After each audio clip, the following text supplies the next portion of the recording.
Hey friends, if you wish to create custom power plans in Windows, then please watch this video. I will guide you through the procedure. Press the Windows key and the R key together to open the run window. Type the command powercfg.cpl and hit enter. This will open the power options window. Now on the list on the left hand side, note this very carefully. On the list on the left hand side, click on create a power plan.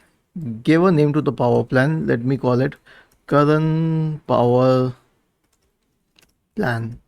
Now click on next. Okay, and now you can choose your options. Like I choose this option, never to turn the display, never to turn the display, never to put the computer to sleep, never to put the computer to sleep. This is actually my favorite power plan. I always like this. And then click on create. Now current power plan is straight over in the list and I will always be using this one. In your case, that is your choice. Isn't this interesting? And wasn't it helpful? If it was, then please subscribe to the channel. If not, then let us know in the comment section of the video on how we could help you further. Thank you for watching this video and have a nice day.